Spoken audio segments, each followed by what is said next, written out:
부당해고 구제 신청 진행 중 사용자의 원직 복귀 명령, 이것이 있는지 확인한다. 사용자로부터 부당해고를 당한 근로자는 근로기준법 제28조에 따라 노동위원회에 구제 신청을 할 수 있습니다.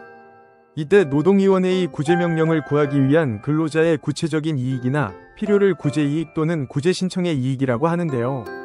노동위원회는 부당해고임이 인정되는 경우 원직복직과 더불어 해고가 없었더라면 근로자가 받을 수 있었던 임금 상당액을 지급하라는 구제명령을 내리고 있습니다. 하지만 부당해고 구제 신청을 진행하다 보면 위와 같은 노동위원회의 구제명령이 있기도 전에 사용자가 근로자에 대한 원직복직을 명령하는 경우도 있는데요. 이런 경우 해당 구제 신청은 어떠한 판정을 받게 될까요? 노동위원회 규칙 제60조 제1항 제6호에 따르면 노동위원회의 판정 시점에 근로자가 신청한 구제의 내용이 법령상이나 사실상 실현할 수 없음이 명백한 경우 해당 구제 신청을 각하하도록 규정하고 있습니다. 다만 이러한 판정은 사용자의 복직 명령에 진정성이 존재한다고 판단되는 경우에 하나여서만 적용된다는 점 주의하셔야 합니다. 그렇다면 사용자의 복직 명령에 진정성이 존재하는지 여부는 어떻게 판단할 수 있을까요? 노동위원회는 여러 판정례에서 사용자가 언제 복직 명령을 내렸는지, 구체적인 복직일을 설정하였는지, 근로자에게 해고 기간 동안의 임금 상당액을 지급하였는지, 원직 복직 명령의 방식과 통보 횟수, 복직 이후 근로자에게 징계나 불이익한 전보 등이 예정되어 있는 것은 아닌지 다양한 요소들을 바탕으로 복직 명령의 진정성 여부를 판단하고 있습니다. 사용자의 원직 복직 명령이 형식적인 것, 즉 부당해고에 대한 법적 책임을 회피하기 위한 수단에 불과한 것으로 판단되는 경우에는 근로관계를 이전과 같이 정상적으로 회복하겠다는 진정성이 없다고 보아 그 구제이익은 여전히 존재한다고 인정될 수 있다는 점 유념하시길 바랍니다. 사용자와 기간에 정함이 있는 근로계약을 체결한 위 사건의 근로자는 근로계약 기간 만료일을 앞두고 사용자로부터 육아휴직을 부여받았다가 사용자로부터 구두해고 통보를 받았습니다. 이에 근로자는 노동위원회를 찾아 부당해고 구제 신청을 제기한 바 사용자는 근로자에게 해당 해고를 취소하고 복직명령을 하였으므로 구제이익은 존재하지 않는다며 맞섰습니다.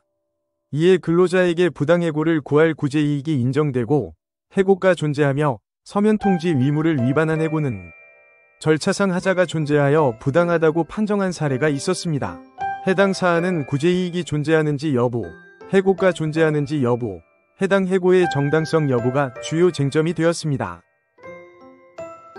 구체적인 판단 근거는 다음과 같습니다. 구제이익의 존재 여부. 사용자는 근로자에게 해고를 취소하고 복직 명령을 하였으나 근로자에게 전처럼 정상적으로 근무할 수 있을 것이라는 신뢰를 주었다고 보기 어렵고, 복직 명령과 동시에 근로자에 대한 징계 절차에 착수하여 정직 3개월을 의결하였으며 이마저도 정직 기간을 과거로 소급하여 급여를 지급하지 않을 의사를 확고히 하였고, 징계 기간 중 근로자를 명예훼손 혐의로 고소한 점 등을 종합하면 사용자가 진정성 있는 복직 명령을 하였다고 보기 어려우므로 근로자에게 부당해고를 구할 구제이익이 인정된다. 해고의 존재 여부.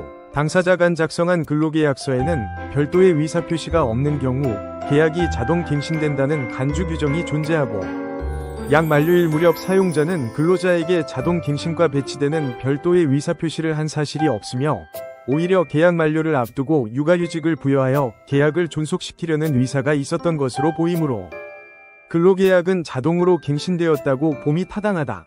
그럼에도 사용자가 일방적으로 계약 종료 의사표시를 한 것은 해고에 해당한다. 해고의 정당성 여부. 사용자는 근로자에게 구두로 해고를 통보하면서 해고 사유와 해고 시기를 서면으로 통지하지 않았으므로 해고는 부당하다.